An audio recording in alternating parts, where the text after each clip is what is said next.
Good Wednesday afternoon. Thanks for joining us on KARE 11 News Now. I'm Kent Erdahl. Just in this afternoon, 2 people are in custody connected to a deadly shooting in April where bullets passed through an SUV, nearly hitting a toddler. Right now, Victor and Jose Rodriguez are facing second-degree murder charges. According to court documents, both were arrested on Sunday. The shooting happened near Cedar Avenue South and South 17th Avenue. A third person involved, Rafael Rodriguez, is charged as an accomplice. He's set to go to trial next month. Now to our top story. A busy travel week for Minnesota's MEA break is here, and airport leaders say they're ready despite the government shutdown. Right now, just 11 flights in and out of MSP are delayed, despite some federal workers working without a paycheck right now. The airport expects to run 50,000 people through TSA checkpoints today. It will stay at least that busy through Friday. The airport spokesperson says if their passenger forecast holds up, this MEA weekend could be in the top 10 busiest days MSP has seen since the pandemic. And because of that, you'll notice more workers in bottlenecked areas to help people get through faster. We're continually sharing information about passenger loads, about the times that we expect a lot of people to come in the front door to go through the checkpoints so that everybody's on the same page. It's like a pipeline that goes back and forth leading up. It could be weeks out, and then it gets updated as we get new information. We're told one new thing passengers may notice at the airport: faster internet. MSP has rolled out 5G throughout all of Terminal 1 and much of Terminal 2. Meantime, the Senate today is expected to vote for the 9th time on a short-term funding bill that would end the government shutdown. That same bill was rejected last night, and there's still no sign of a deal that would change that. Republicans need at least 5 Democrats to get there, but there's no sign that will happen without negotiating an extension of Affordable Care Act tax credits. As the fragile ceasefire in Gaza between Israel and Hamas continues, the Israeli government is threatening to limit badly needed aid to Gaza after accusing Hamas of failing to keep its promise to return the bodies of deceased hostages.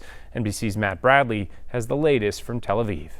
Well, it's been 2 days since the Israelis here received 20 living hostages from the Gaza Strip, and this whole country is still high on the joy that came from that historic moment. There are only 4 dead hostages whose remains have been transferred into Israel. One of them, according to the Israelis, doesn't match the identity of any of the hostages. There's been a lot of anger now, rising and rising over the past 2 days, of Hamas's delays in returning all 28 dead hostages that they had been holding. Now, this has raised a lot of anger, even at the level of high officials who are threatening and actually went through with some plans to suspend aid deliveries to the Gaza Strip as punishment. This is more like sanctions than a return to the actual fighting. But this has happened before. We've seen this in the past where some of the dead hostages that Hamas has turned over turned out not to match the identities that they said they would.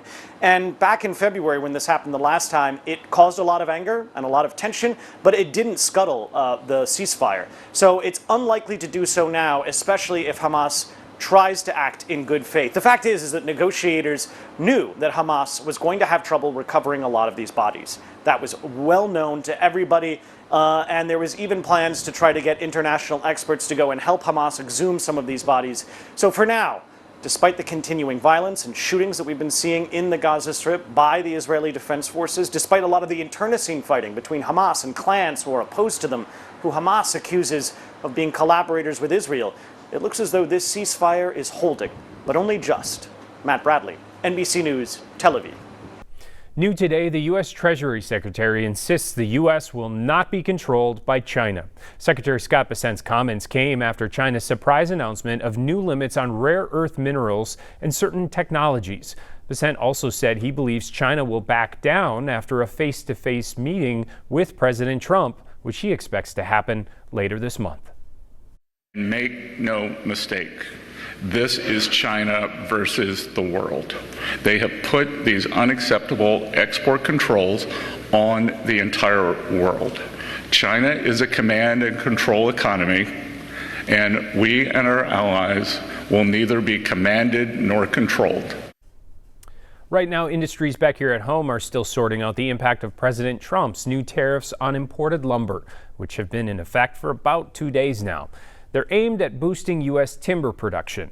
They include a 10% tariff on all timber and lumber imports and a 25% tariff on cabinets and furniture. Some people are praising the move, saying it will encourage more domestic manufacturing. Critics argue it will raise the price of building a home. Jennifer Hoff breaks it down.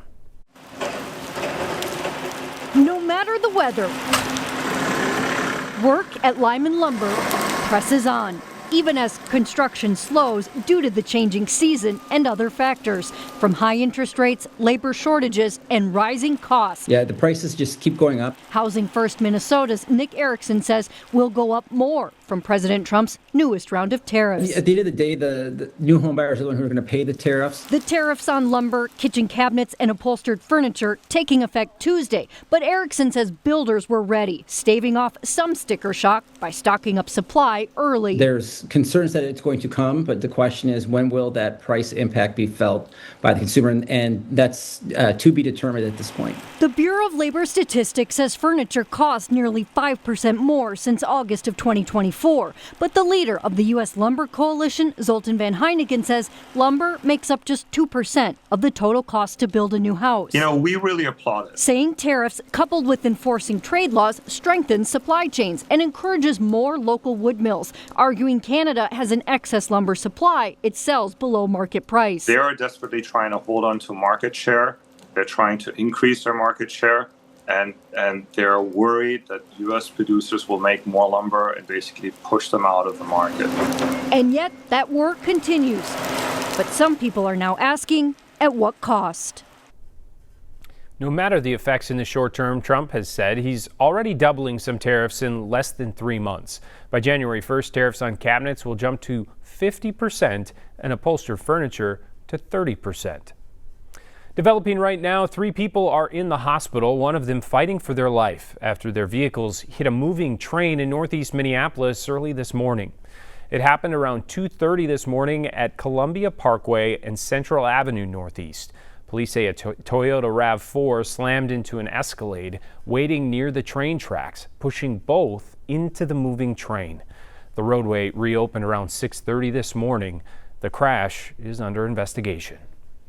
Right now, the state's oldest autism resource, serving thousands of Minnesotans each year, is in jeopardy of suspending essential programs or even closing its doors. Tonight, Heidi explains how the Autism Society of Minnesota got here and what it needs to survive.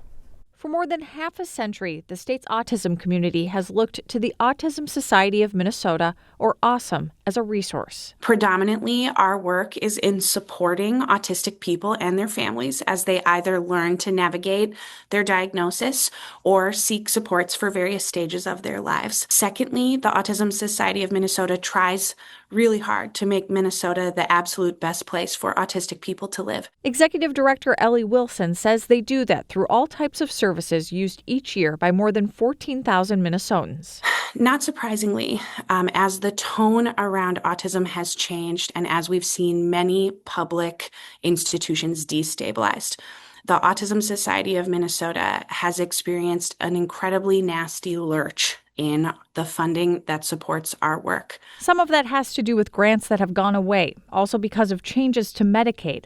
AWESOME has also seen employers turn away from diversity, equity, and inclusion initiatives. The total implication of the amounts changing drastically in 25 are to the tune of $500,000, which comprises more than 20% of our annual operating budget. AWESOME has now launched a campaign to help them reach their goal of raising $500,000. What could happen if you aren't able to raise these funds by the end of the year? Our number one concern is that our very, very popular and critical programs could come to an end. Those programs include mental health services with wait lists already double capacity. It also includes education and training, camps and social programs, and advocacy.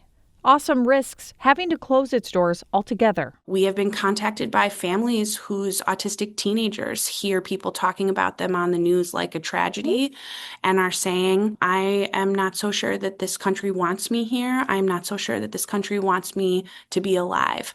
And those are the sort of things that not only break our hearts, but resolve us to fight for the mission of this organization. This community needs a voice, and we need to fight to keep it. Awesome launched its campaign at the beginning of this month with the goal to raise $500,000 by the end of this year. We have more information at KARE11.com. Stick with us. More news and weather's coming up after the break.